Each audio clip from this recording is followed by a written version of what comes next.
नमस्कार दोस्तों, मैं हूं सैम और आप देख रहे हैं मेरा चैनल मास्टर फोटोग्राफी ब्लॉगर। दोस्तों, बहुत दिनों से मुझे टाइम नहीं मिला वीडियो बनाने के लिए और अभी 5 दिन का दिवाली चल रहा है और इसी समय मैं ये वीडियो रिकॉर्ड कर रहा हूं। तो दोस्तों, वीडियो शुरू करने से पहले आपको और आपके परिवार को दिवाली की ढेर सारी शुभकामनाएँ। ये दिवाली आपके लिए सुखमय, आनंदमय और समृद्धि में रहे, यही कामना करता हूँ। दोस्तों, इस दिवाली के अवसर पर मोस्ट इम्पॉर्टेंट मैं टॉपिक आपके लिए लेके आया हूँ और वो है एक्सपोजर ट्रायंगल।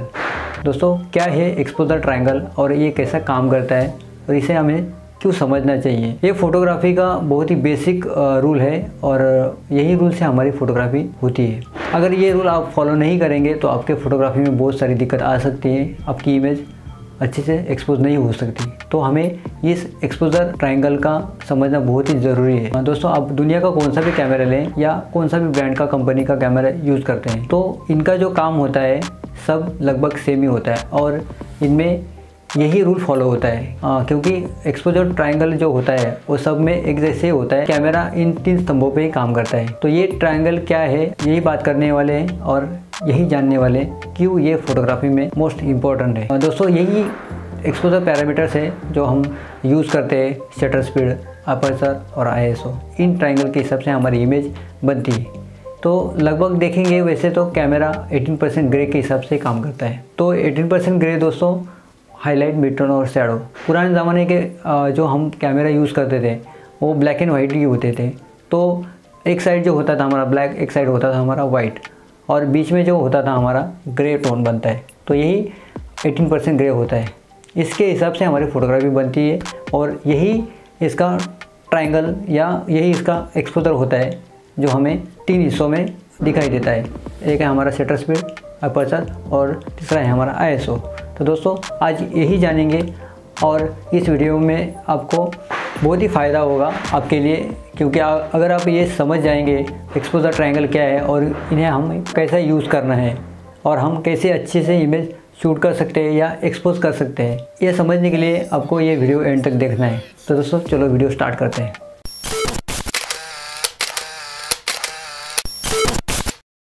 दोस्तों, एक्सपोजर आप यही समझ लीजिए, हर कैमरा को एक अमाउंट ऑफ लाइट की ज़रूरत होती है और ये लाइट के हिसाब से ही हमारा कैमरा काम करता है। हमें एक फ़ोटो खींचने के लिए लाइट की ज़रूरत होती है और कैमरा हमारे लेंस के थ्रू लाइट अंदर लेता है। जो हमारी लेंस होती है, लेंस में हमारा एक अपर्चर होता है। तो अपर्चर इस ट्रायंगल का एक पहला कोना है। दोस्तों, एक फ़ोटो शूट करने के लिए हमें कितनी स्पेसिफिक अमाउंट ऑफ लाइट की ज़रूरत होती है। दोस्तों, वो स्पेसिफिक अमाउंट लाइट के हिसाब से हमारी इमेज एक्सपोज होती है या करेक्ट होती है। लेंस का जो अपर्चर होता है, जब भी लाइट लेंस के अपर्चर से अंदर ट्रैवल होती है तो अपर्चर यानी कि हमारे लेंस का जो छेद होता है, छेद जितना बड़ा होगा उतनी लाइट अंदर आएगी और जितना छेद छोटा होगा उतनी लाइट हमारी कैमरे के अंदर कम आएगी। तो ये हमारा अपर्चर काम करता है और यही हमारा पहला ट्रायंगल यानी कि त्रिकोण का पहला कोना है। अपर्चर से जितनी लाइट अंदर आएगी, जैसे ही लाइट अंदर ट्रैवल होती है तो शटर स्पीड क्या करता है, अपर्चर से जितनी लाइट आई है वो कितनी देर तक शटर स्पीड खुला रह के बंद हो जाता है, ये काम हमारा शटर स्पीड करता है। तो दोस्तों, कितने समय के लिए लाइट अंदर लेनी है, ये दोनों पैरामीटर के हिसाब से हमारे कैमरे में अंदर लाइट आती है।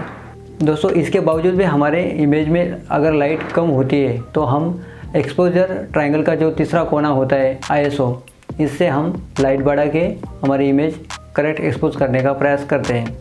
तो दोस्तों, ये है एक्सपोजर ट्रायंगल। इस ट्रायंगल में हमें इसे कब और कैसे यूज़ करना है ये अब जानेंगे। दोस्तों, एक्सपोजर ट्रायंगल जो हमारा है वो एक फोटोग्राफी का बेसिक रूल और एक लॉ है, इसी के हिसाब से हमारा कैमरा काम करता है। मगर दोस्तों, जब भी आप एक्सपोजर ट्रायंगल यूज़ करते हैं तभी हमें कुछ चीज़ों का भी ध्यान रखना पड़ता है। समझ लीजिए, आप शटर स्पीड कैसे यूज़ कर सकते हैं।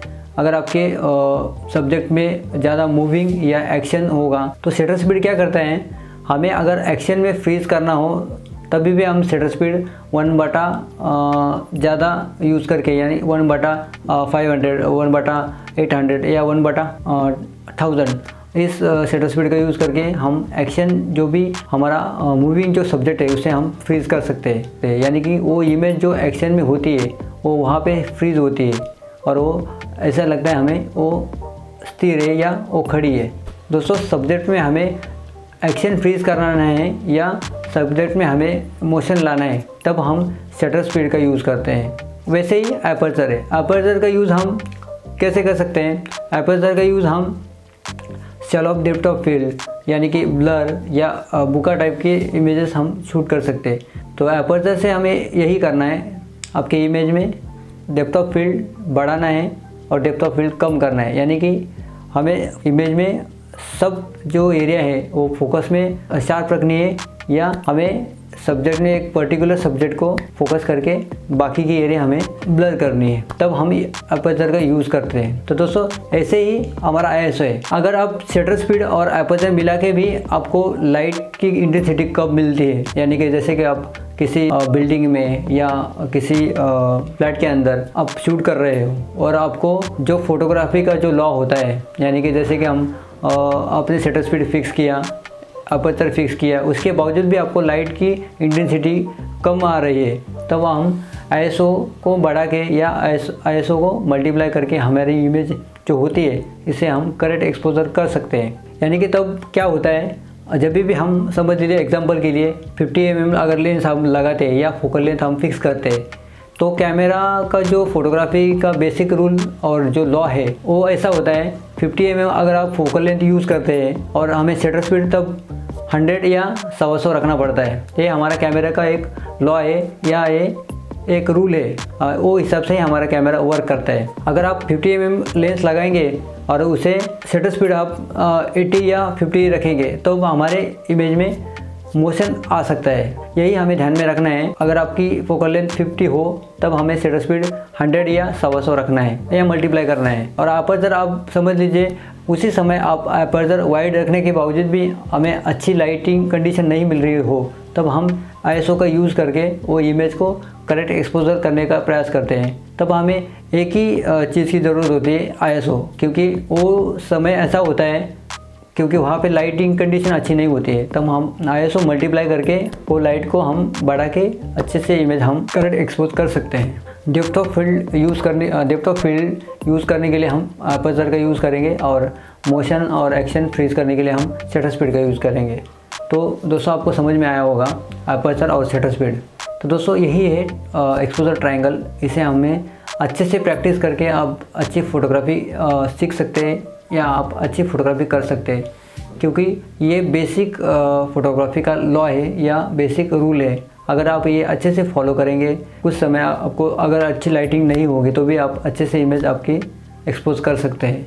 गाइस इसके ऊपर मैं एक प्रैक्टिकली एक वीडियो में आपको आउटडोर में शूट करके दिखाऊंगा कैसे एक्सपोजर पैरामीटर्स काम करते हैं और कैसे हमें इसका यूज़ करना है, अपर्चर कैसा काम करता है, शटर स्पीड कैसा काम करता है और ISO से हमें किस तरह लाइट की इंटेंसिटी मिलती है। अगर आप ये डेली प्रैक्टिस करेंगे तो आपके फ़ोटोग्राफी में डेफिनेटली बदलाव आएगा और चेंजेस भी आ सकता है। तो दोस्तों आज के वीडियो में बस इतना ही। ये वीडियो आपके लिए बहुत ही हेल्पफुल होगा, यही मैं आशा करता हूँ। अगर मेरा वीडियो आपको पसंद आया हो, मेरे चैनल को सब्सक्राइब कीजिए, मेरे वीडियो को लाइक कीजिए और दोस्तों के साथ शेयर कीजिए। तब तक के लिए दोस्तों goodbye, thank you so much, happy Diwali.